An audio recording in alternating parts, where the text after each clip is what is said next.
Magandang araw sa ating lahat. Ito may i-share ako sa inyo na isang practical na pamamaraan sa pag-repair ng pressure washer na ayaw mag-auto shut off. Ito dinisassemble ko na.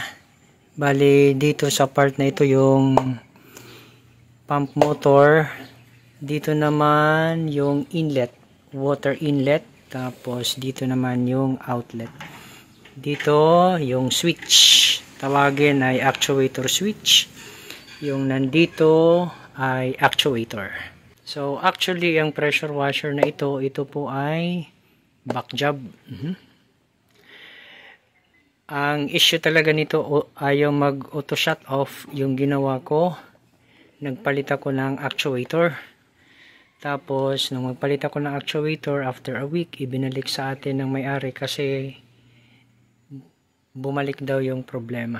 So, dito i-share ko sa inyo yung solusyon na ginawa ko kahit na nagpalit na tayo ng actuator, bumabalik ang problema. So, itong i-share ko sa inyo, ito po ay aking lang pamamaraan at base lamang po sa aking pagkakaintindi kung paano ito nagpa-function. Okay, so baling gawin natin, tanggalin muna natin itong screw na nandito. Ayan, na-unscrew ko na yan para hindi na tayo masyadong matagalan. Okay, tapos ayan, matanggal natin. Makikita natin meron yang gasket. Kailangan may gasket yan dyan. Okay, tapos okay, tatanggalin lang natin ito. Tanggalin lang natin. Meron niyang gasket dyan o rubber ring. Tapos ito tanggalin lang natin. Iangat natin. Okay.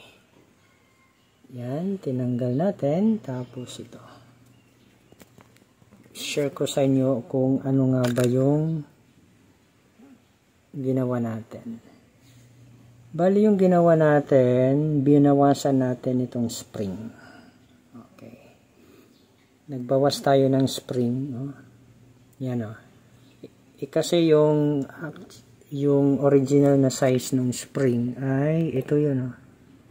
Yan. Ganyan yan kahaba. Ganyan o.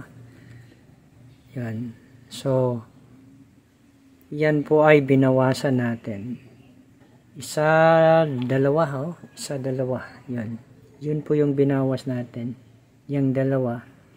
Kaya naging ganito. Okay? Bakit nga ba binawasan natin ng spring?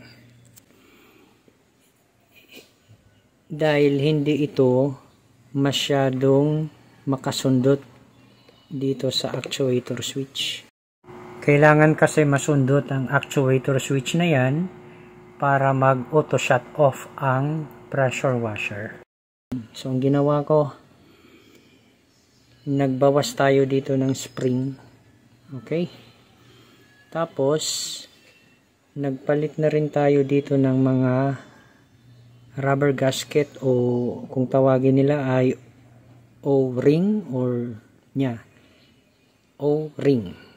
Ayan, may O-ring dito, O-ring dyan. Ito naman dito. Ayan. Okay.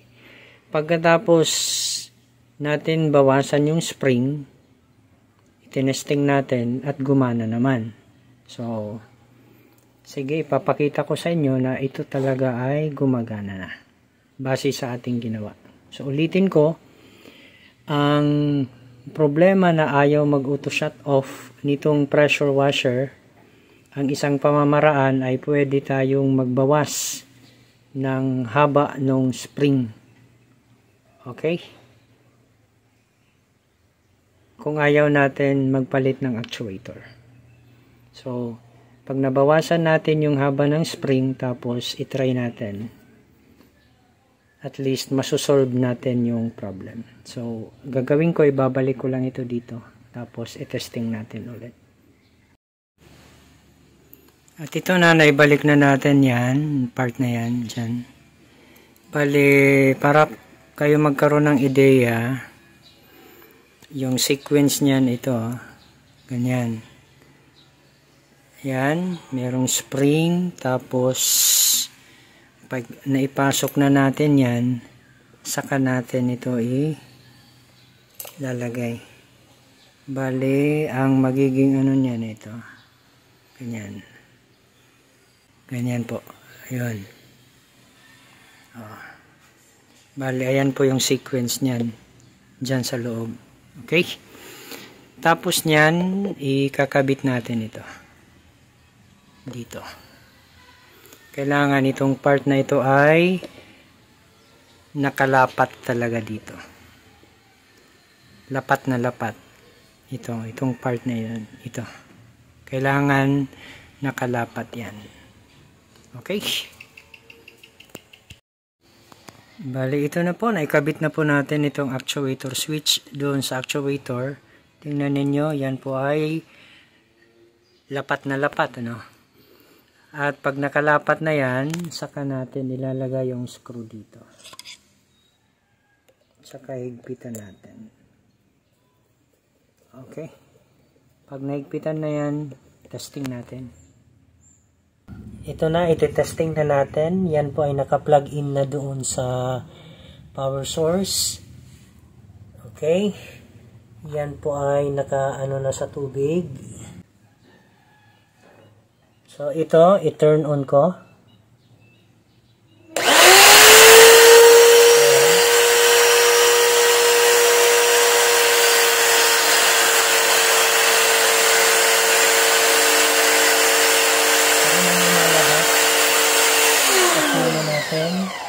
Saka natin ikabit sa gun.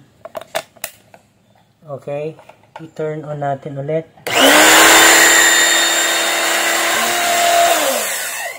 Ayan o. Nag-auto off na siya. Ulitin ko. Ito, ginagamit na natin. Ayan o. Nag-off na. Ulitin natin ulit.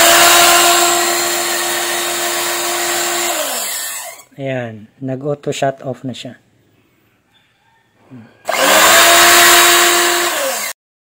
So, ang sunod na gagawin natin dito, ito po ay i-reassemble na natin. Pagkatapos ay i-testing natin ulit. Ito na po, na-reassemble na po natin ang pressure washer. Ang gagawin natin, iti-testing natin ito.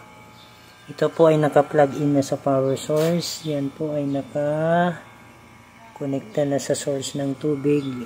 At ito na lang yung kulang para sa nozzle gun. Hindi ko na i-cut yung video.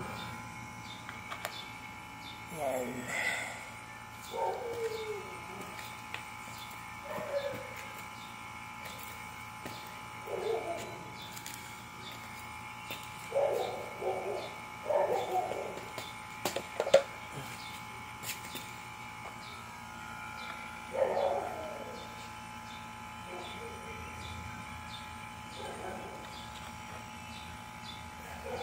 Ikabit natin ito.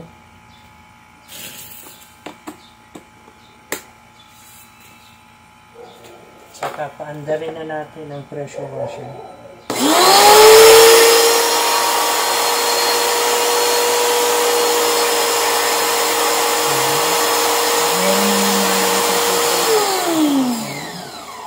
Saka natin ikabit. Saka natin ikabit ang gun. Ito na siya. On natin. Yan, naka-off siya. On ko yung gun.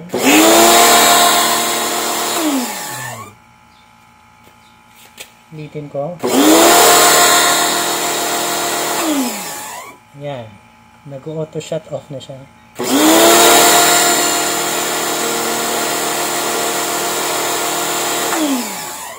Okay.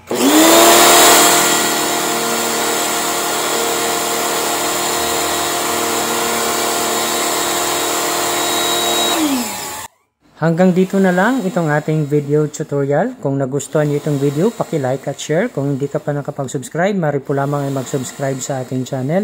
Paki-click na rin yung notification bell para updated ka sa mga bagong upload na videos. Hanggang sa muli, maraming salamat po.